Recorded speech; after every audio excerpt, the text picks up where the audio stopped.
Assalamualaikum warahmatullahi wabarakatuh. Selamat sore. Selamat sore, apakah suara saya bisa terdengar? Selamat sore, Pak. Oke, baik. Ya. Baik, kita langsung mulai saja ya. Materi kita selanjutnya setelah kemarin selesai dengan Association Rule Mining, kita lanjutkan dengan salah satu aktivitas atau agenda pekerjaan data mining yang terkait dengan ya sebentar ya, ada ini dulu.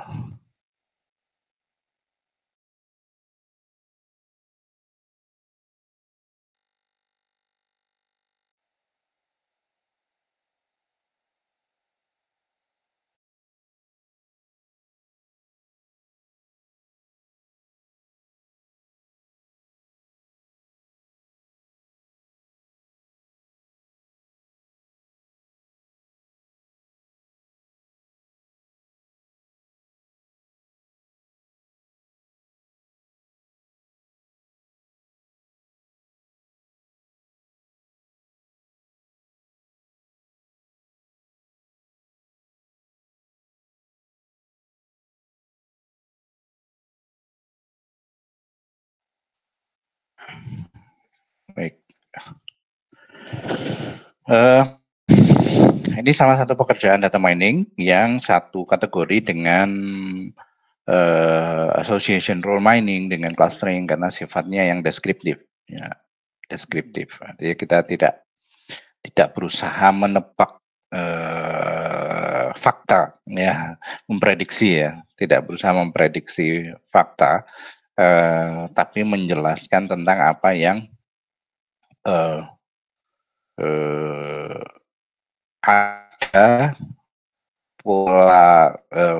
pola yang muncul di dalam dataset. Ya, judulnya adalah anomaly detection. Ada di buku-buku lain mungkin judulnya outlier detection. Ya, konsepnya kurang lebih bersama. Implementasinya di lapangan adalah contohnya penyalahgunaan kartu kredit, itu contohnya. Jadi karena konsepnya adalah mendeteksi anomali, ya, mengenali anomali yang ada di dalam dataset.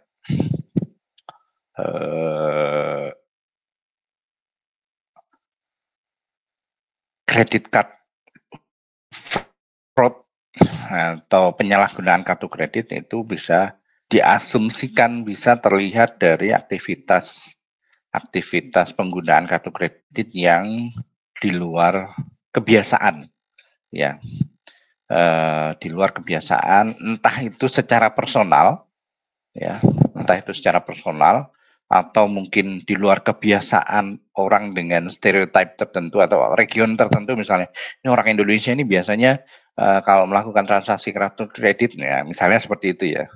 Ya, itu kalau mau mau perbandingannya dibuat lebih luas, polanya dibuat lebih luas, atau yang tadi lebih sempit. Ya, ini tapi tentunya datanya lebih sedikit ya. Tentunya jadi datanya jadi lebih sedikit. Ini Pak Utomo ini kartu kreditnya biasanya transaksi kartu kreditnya adalah umumnya seperti ini gitu, tapi ini ada satu transaksi yang di luar keumumannya transaksinya Pak Utomo misalnya.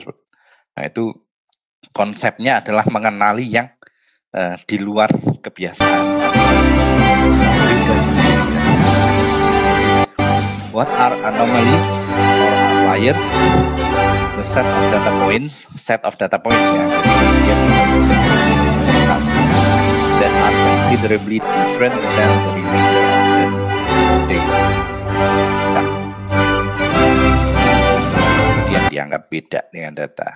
Kalau visualisasinya seperti yang ada di slide itu, 2 dimensi, ruang 2 dimensi, atau mungkin 3 dimensi, kita masih bisa lihat.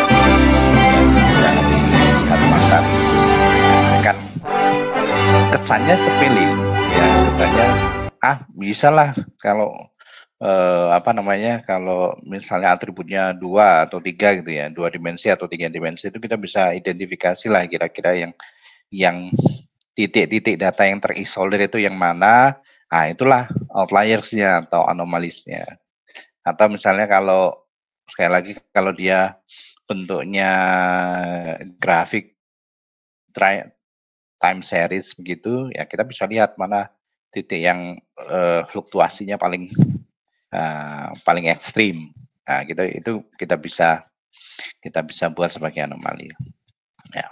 Kita bisa nyatakan sebagai anomali.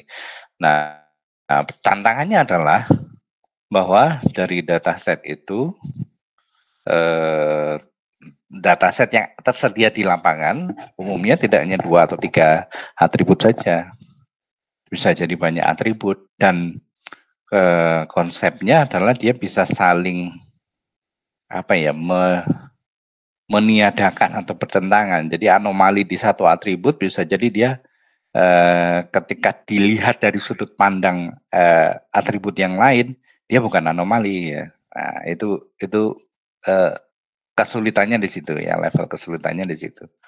Sekali lagi kalau 2 dimensi, 3 dimensi di mana kita masih bisa lihat dengan mata telanjang,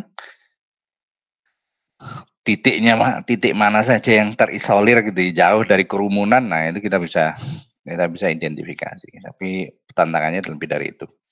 Natural implication is that anomalies are relatively rare. Jadi ya karena kita cari anomali, cari keanehan ya, aneh itu biasanya jumlahnya tidak banyak. Kalau kalau jumlahnya banyak itu umum, ya. Jadi keanehan atau anomali itu jumlahnya tidak banyak ya, cenderung jarang atau ya, jarang sekali ya, sangat jarang. One in a thousand occurs often if you have lots of data. Jadi bisa 1 banding 1000. Ya. Context is important.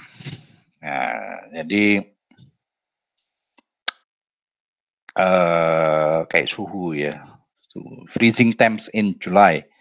Jadi Juli itu harusnya musim panas, tapi ada yang suhunya sangat rendah gitu, ada kondisi di mana suhu sangat rendah itu.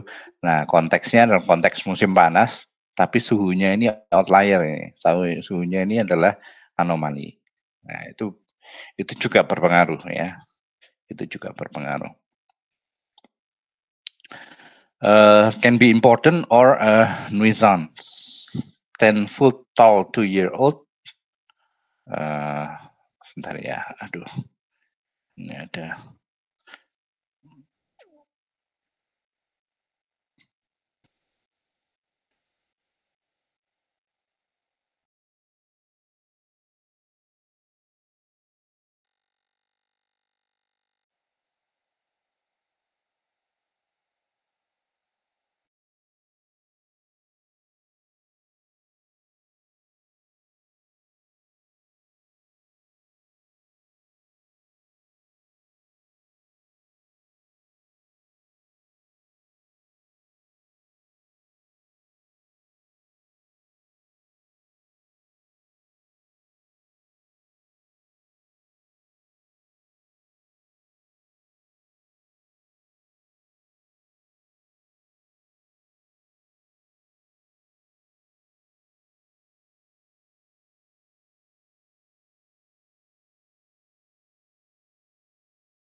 Oke, maaf, kita lanjutkan ya.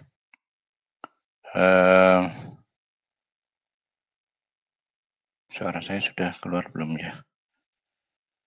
Oke, sudah. Ya, jadi, sekali lagi, dia bisa jadi ya seperti itu tadi kan karena, untuk mendeteksi credit card fraud atau yang lainnya misalnya, network intrusion. Network intrusion itu adalah, eee, pengaksesan sumber daya jaringan secara ilegal ya atau yang tidak diperkenankan. Nah itu juga, tekniknya menggunakan teknik anomali, atau konsepnya adalah anomaly detection. Eee, Kenapa penting? Ya, kenapa penting? Nah, jadi, ini ada cerita tentang, eee, ada program komputer yang kemudian mengabaikan, eee, ano jadi ini yang, malah malah tidak ya tidak merekam. Jadi penting itu. Sebenarnya itu juga perlu direkam untuk melihat jika ada hal-hal yang sekiranya, apa namanya, perlu dan perhatian. Ozone depletion history sekitar tahun 85, eee, jadi British Antarctic Survey memperlihatkan level ozon di Antartika sampai 10% di bawah level normal. Why did the Nimbus 7 satellite, which had instrument support for recording ozone levels, not record similarly low ozone concentration? Ternyata karena sistemnya tidak toleran tidak menoleransi ada outlier. Jadi kalau seperti itu mungkin saja nanti ada dampaknya ke perjalanan luar angkasa, pesawat luar angkasa. Jadi ke ulang-aliknya itu. Ya, kalau kasus tadi credit card detection itu juga penting kan untuk mengenali ini sesuatu yang lain ini, pengaksesan sumber daya yang, kartu kredit ya, ada pengaksesan yang tidak sah ya, yang ilegal untuk, kredit. Nah, itu perlu penting juga ya. Causes of anomalies, penyebab anomali ya sebenarnya ada 2 ya, error. Error ini kalau di sini disebutkan dari dua hal, ya memang alat yang mencatatnya error atau, ketika pengumpulannya yang error ya, pengumpulan penyatuan data dan lain sebagainya ya. Data from different classes measuring the weight of orange, jadi mengukur berat dari jeruk, tetapi ada grapefruit.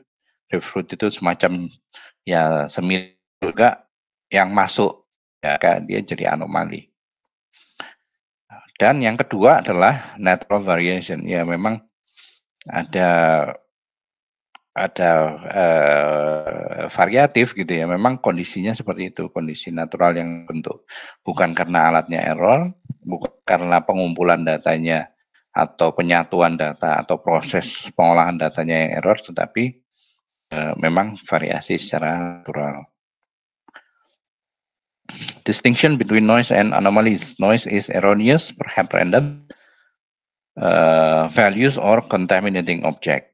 Kalau noise itu ya error tadi kan noise dan, biasanya frekuensinya tinggi ya, maksudnya kemunculannya cukup cukup besar. Noise itu biasanya, kemunculannya tinggi ya. Eee, Weight recorded incorrectly, grapefruit mixed with orange. Noise doesn't necessarily produce unusual values or objects. Jadi, tadi banyak itu dalam artian tidak selalu dia nilainya ekstrim, ekstrim berbeda, ya. Jadi bisa jadi ya kurang lebih sama seperti yang data alamiah ya, data alami lainnya, tetapi dia ikut mempengaruhi validitas data. Ya, jadi noise doesn't necessarily produce unusual value. Ya. Belum tentu dia nilainya umum, ya luar biasa misalnya gitu. Noise is not interesting, ya ini namanya noise ya, gangguan ini, ya gangguan ya jadi tidak penting. Ya, kalau anomali bisa di fenomena itu ya. Kita kalau di kajian penelitian itu bisa dikatakan sebagai fenomena. Nah, fenomena bisa dikaji, bisa dimunculkan keunikannya, dibahas keunikannya dan dampaknya terhadap yang tidak fenomenal. Anomalies may be interesting if they are not a result of noise. Ya, perlu diperhatikan ini. Ya, ini anomali atau noise. Ya, kalau dia merupakan bagian dari pola yang dibentuk oleh noise, ya diabaikan. Noise and anomalies are related but distinct concept. Konsepnya beda. Many anomalies are defined in terms of a single attribute. Ini dia. Ya.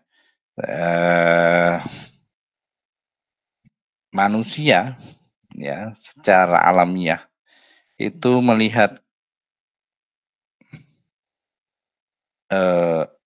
anomali itu dari atribut-atribut yang tunggal. Ya, kalau kita dikasih tabel begitu ya, maka kita akan melihatnya dari atribut-atribut yang tunggal.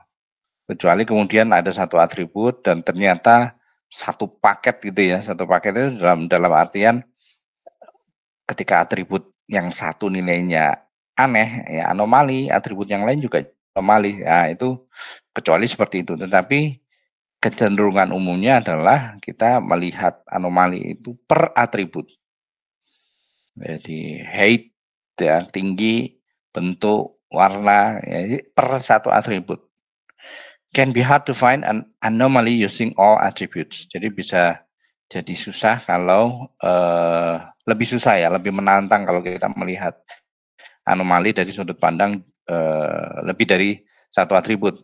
Ya, tapi kalau di visualisasi tadi yang seperti saya katakan, kalau dia dua dimensi, ya apalagi itu titiknya dua dimensi, kita bisa buat dalam bentuk scatter plot misalnya begitu, ya akan kelihatan mana yang terisolir.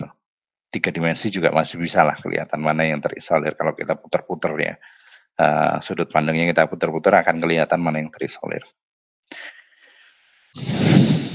Noisy or irrelevant attributes. Ini belum lagi kalau ada atribut yang noise-nya banyak. Ya, yang noise-nya banyak atau atribut yang nggak relevan. Ya, itu lagi. Object is only anomalous with respect to some attributes. Jadi kita harus memperluas sudut pandang, tidak hanya melihat noise anomali itu dari satu atribut, tapi bisa memperluas jadi 2 atau 3 atribut gitu. However, an object may not anomalous in any one attribute. Ya.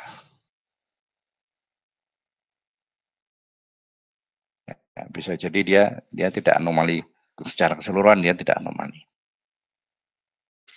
Ini anomali teknik provide only a binary categorization. Jadi banyak teknik deteksi anomali yang hanya mengatakan ini anomali bukan anomali.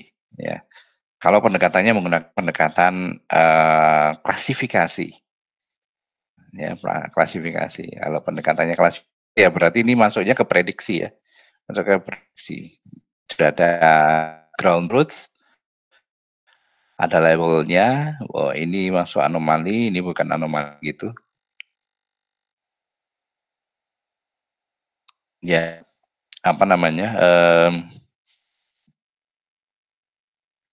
Itu jadi binary categorization ya, kategorisasi yang biner.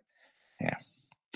Other approaches assign a score to all teams. Jadi level anomali ya. This score measures to the degree to which an object is an anomaly. Jadi level keanehan, ya. Level keanehan, level anomali dari itu instance. Kalau bisa dikasih skor itu, maka dia bisa di ranking. Misal, skornya dibuat misalkan rata-rata jarak satu masing titik terhadap titik yang lain. Nah, itu jadi skor. Semakin tinggi rata jaraknya ke titik yang lain, ya maka skor anomalinya semakin tinggi juga gitu. Bisa pakai itu. In the end, you often a binary decision. Ya, pada akhirnya kan emang namanya anomaly detection, kita deteksi mana yang anomaly, mana yang bukan. Ya, should the card transaction be flagged? Ya, kalau ada transaksi kartu kredit, apakah kita perlu menandai anomali atau tidak? Tapi sekali lagi tetap kalau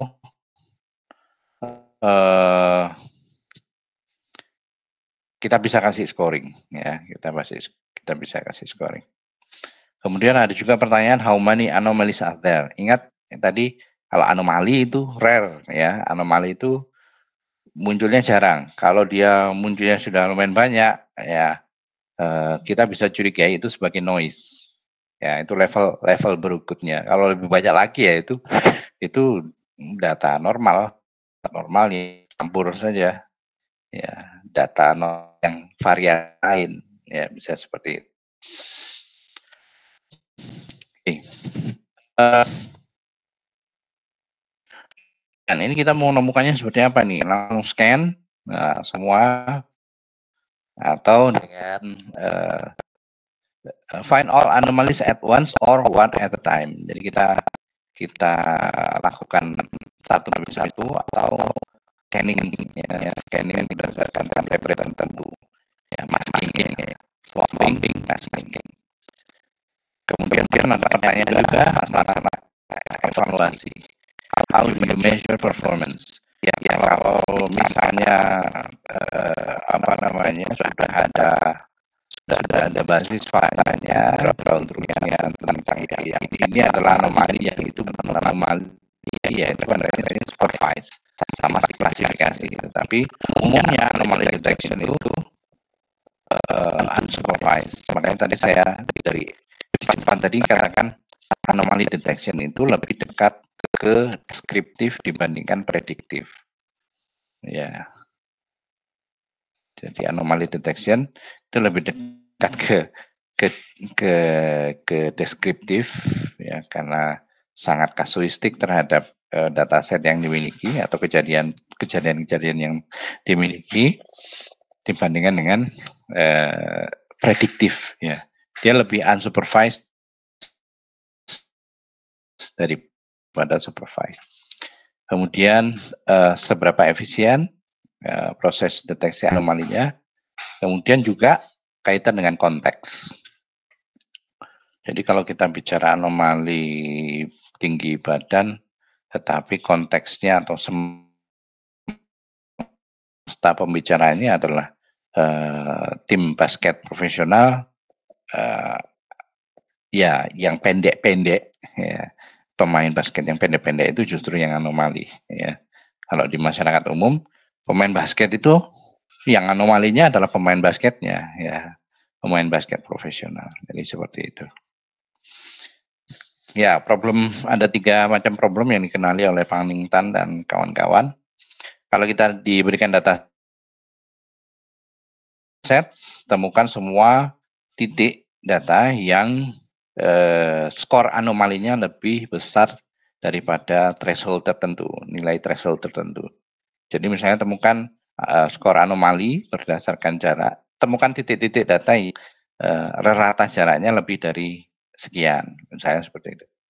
Jadi threshold, ada ambang batas tertentu untuk menyatakan bahwa ini anomali atau bukan anomali. Ingat ya, ini bias, cenderung subjektif, ya, cenderung subjektif untuk menentukan threshold-nya tadi, mengatakan bahwa yang ini anomali, yang itu bukan anomali, ya itu threshold ditentukan oleh peneliti. Given a dataset D, find all data points having the top and largest anomaly scores.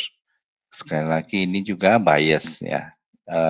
Kalau tadi batasannya adalah threshold ambang batas tertentu, kalau yang kedua ini adalah kita potong, kita hanya mendapatkan 10 misalnya ya, 10 anomali dengan skor paling tinggi. Kalau yang tadi bisa variatif, kalau thresholdnya adalah nilai atau skor anomali. Kalau ini enggak, ini ya 10 aja gitu ya. Walaupun misalnya selisih skor anomali antara nomor 10 dan nomor 11-nya ketika di ranking ya, itu tidak terlalu besar atau bahkan mirip, ya kan diminta 10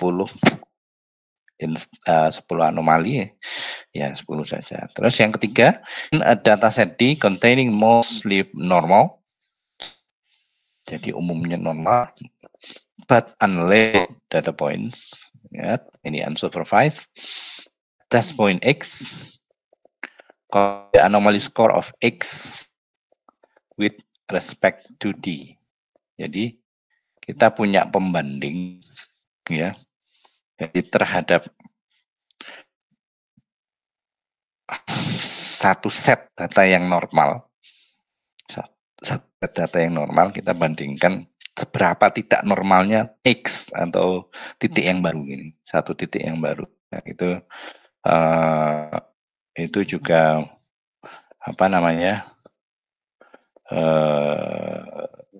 salah satu varian dari salah deteksi anomali.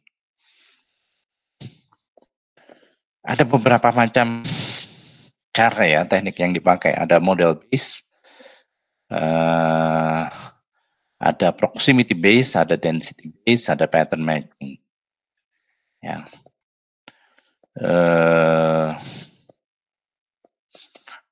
Kalau membangun model, ya, kalau unsupervised, anomalies are those points that don't fit well. Anomalies are those points that distort the model. Ya, modelnya seperti apa? Kalau time series ya dia akan membentuk pola umumnya seperti apa. Nah, mana yang terlalu jauh dari pola umum itu, ya, atau kurva regresinya, ya don't fit well to kurva regresi misalnya, ya itu yang disebut sebagai anomali. Contohnya kalau misalnya menggunakan pendekatan statistik, menggunakan cluster, regresi, geometrik, graph, ya, pendekatan unsupervised. Kemudian yang supervised, anomalies are regarded as a rare class, need to have training data. Ya, kalau supervised itu jatuhnya sudah prediktif ya. Kalau supervised jatuhnya sudah prediktif ya. Kalau kita harus punya dataset untuk pelatihan.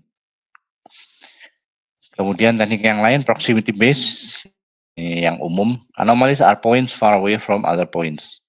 Can detect this graphically in some cases. Jadi kalau 2-3 dimensi bisa kita lihat langsung. Kalau misalnya lebih dari 3 dimensi kita harus hitung titiknya. Rata-rata jarak apa namanya? Rata-rata jarak terhadap titik yang lain misalnya seperti itu. Itu yang paling tinggi maka dia dikatakan sebagai anomali. Density base, low density points are outliers. Jadi kelompok-kelompok yang kecil itu dianggap yang isinya ya 1, 2, 3 ya misalnya gitu ya. Jadi thresholdnya 3. Kalau dia lebih dari 3 maka disebut sebagai cluster misalnya seperti itu. Kalau kurang dari 3 maka dia adalah outlier. Pattern matching, creating profiles or templates of atypical but important events or objects. Jadi buat pattern umumnya yang tadi kasus ketiga tadi ya, buat pattern umumnya. Kemudian kalau dia nggak cocok sama pattern itu, maka dia anomali. Ya. Nah, pendekatan yang lain secara visual sudah pernah kita gunakan misalnya dengan box plot atau scatter plot. Kalau box plot, titik-titik yang ada di luar kumis, ya, kumis box plot itu adalah outlier atau anomali biasanya ya. Nah, titik yang di atas atau di bawah kumis itu adalah anomali. Kalau scatter plot dari tadi sudah saya sampaikan, kalau dia 2 dimensi atau 3 dimensi kita bisa lihat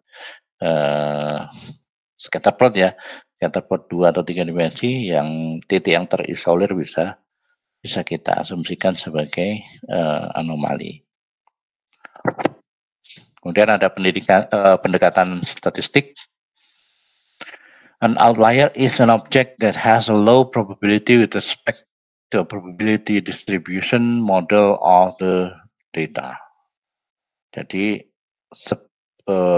kemungkinan kemunculannya ya. Jadi dia menggunakan asumsi parametrik, jadi distribusinya normal ya, distribusinya.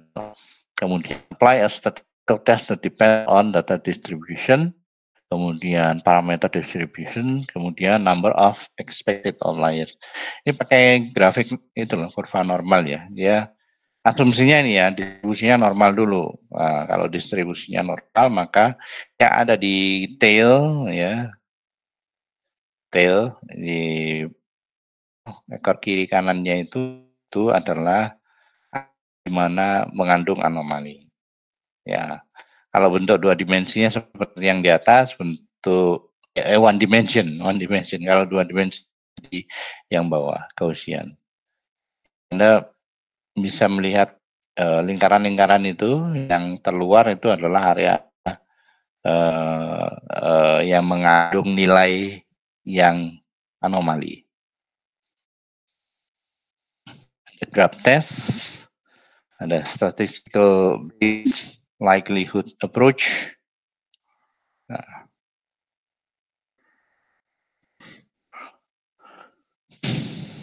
detect outliers in univariate data. Datanya univariate ya. Mengasumsikan data dari distribusi normal, detect one outlier at a time, remove the outlier, repeat. Jadi dia seperti nyeken satu-satu ya. Nyeken satu-satu ini outlier, keluarkan. Nanti dia ngitung lagi rata-ratanya dan lain sebagainya di dalam distribusi data itu. Ini outlier nyeken sampai kemudian dapat rata-rata yang normal.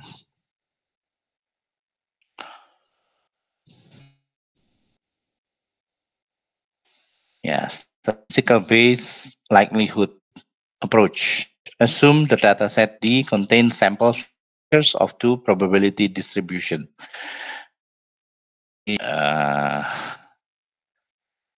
Asumsinya dataset yang kita punya itu dari data mayoritas dan yang anomali.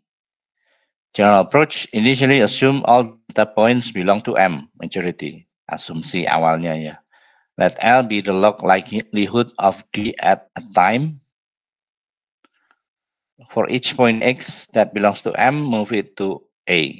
Jadi seperti digeser gitu masuk ke A gitu ya. Kemudian hitung lagi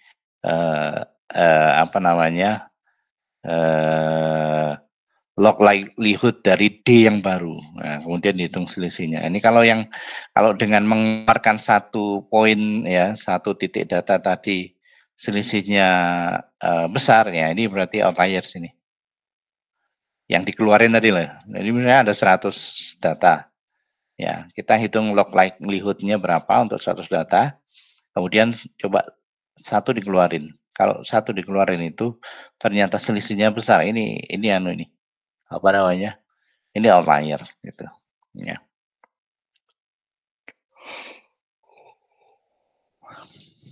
Nah, hitungan data distribusinya seperti ini. M is a probability distribution estimated from data. Ya. Kelebihan kekurangannya kalau menggunakan pendekatan statistik adalah hitungan ya. Firm mathematical foundation, kemudian bisa lebih efisien. Ya. Good result if distribution is known. Ya. Kalau sebaran distribusinya sudah diketahui di awal begitu, maka dia akan lebih, ya ini karena dia asumsinya adalah semua distribusinya normal, ya. In many cases, data distribution might not known, itu problemnya. For high dimensional data, it may be difficult to estimate the true distribution. Ya, distribusi itu kan sebenarnya melekat ke satu atribut ya. Kita nggak bisa menilai dataset ini distribusinya normal hanya dengan menggabungkan beberapa atribut. Nggak bisa, ya. Normalitas itu hanya satu univariate ya, univariate, satu atribut aja. Kemudian anomalies can distort parameters of distribution. Kemudian ada yang distance based, ya. The outlier score of an object is the distance to its kth nearest neighbor. Skornya adalah ya sekian tetangga terdekat rata-rata jaraknya berapa. Nah, itu outlier score. Nah, ini gambarnya nggak jelas ini kalau disajikan di Google Sheet, Google PowerPoint ya, Google Presentation. Oke. Kalau distance based approach itu sederhana, tapi mahalnya karena kita harus hitung jarak ke semua titik ya, antar semua titik. Kemudian sensitive to parameters, parameter yang dipakai apa saja untuk distance based, sensitive to variations in density. Ya, kalau ternyata ada bukan kelompok ya, ada sejumlah titik data yang dia sebenarnya kalau kita lihat secara visual misalnya itu dia kelompok tapi densitasnya itu kurang. Jadi klaster besar tetapi jarang-jarang titiknya. Nah, misalnya seperti itu. Nah, itu bisa jadi kemudian nanti sebagian dari klaster yang besar itu tadi itu dinyatakan sebagai outlier. Distance become less meaningful in high dimensional space. Ya, masalah kutukan ini ya, kutukan dimensi. Ya. Kemudian ada yang density based. The outlier score of an object is the inverse of density around object. Ini semakin padat ya, semakin tinggi densitasnya atau semakin padat. Biasanya ini basisnya grid ya. Ya, kita buat grid kemudian GRID. Kita buat grid kemudian hitung densitasnya. Ya. Can be defined in terms of the k nearest neighbor. Ya, bisa pakai itu. Kemudian one definition inverse of the distance to gates. Jadi di inverse. Ya, semakin tinggi jaraknya ya, semakin dia merupakan outlier. Inverse of average distance to nearest neighbor.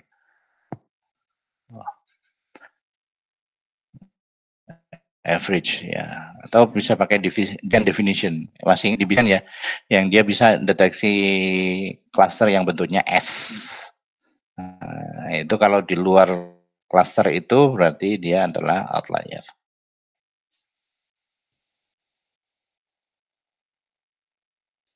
Ya, pendekatannya macam-macam. Kelebihannya adalah simple tapi expensive. Sangat sensitif terhadap parameter-parameter yang dipakai untuk densitasnya. Misalnya kita mau hitung di area seberapa sih, nah, ini juga bias, ya, suka-sukanya penelitinya, ya. Density becomes less meaningful in high dimensional. Sekali lagi karena ini urusannya jarak, jadi density kemudian distance space itu lawannya adalah curse of dimensionality. Kemudian ada clustering based outlier. Ya, Anda bisa lihat ya.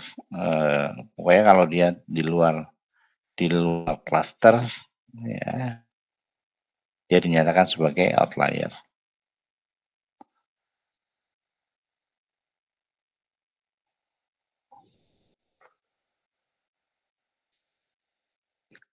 Oke, strength and weakness, simple, many clustering technique can be used. Oh, ini judulnya salah ini ya, ini cluster based approach. Jadi bisa pakai teknik clustering yang manapun, boleh pakai K-means, K-medoid, fuzzy J-means, ya, apa namanya, yang lainnya. Tapi nanti harus konsisten ya, dengan pilihannya. Can be difficult to decide on a clustering technique. Mau pilih yang mana nih? Ya. Can be difficult to decide on number of clusters. Terutama kalau K-means, K-medoid itu kan kita harus tentukan clusternya. Outliers the cluster. Ya, ini selesai ya, 33 slide. Slide-nya sudah saya share di grup ya. Slide ini sudah saya share linknya. Dan saya lihat dulu.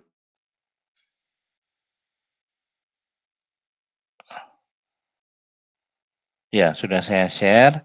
Anda bisa baca di situ, kalau ada pertanyaan bisa diajukan di grup.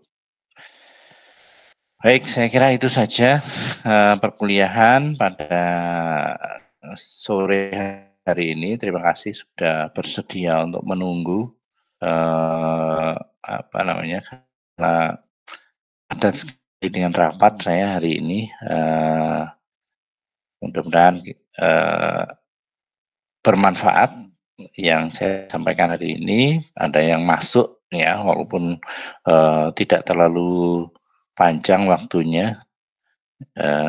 Poin-poin pentingnya adalah tentang anomali detection. Kita berusaha mengenali yang anomali, khusus untuk kasus di mana kita justru butuh yang anomali itu untuk diteliti. Ya. Oke, sekali lagi terima kasih semuanya ya. Saya akhiri. Assalamualaikum warahmatullahi wabarakatuh. Assalamualaikum warahmatullahi wabarakatuh.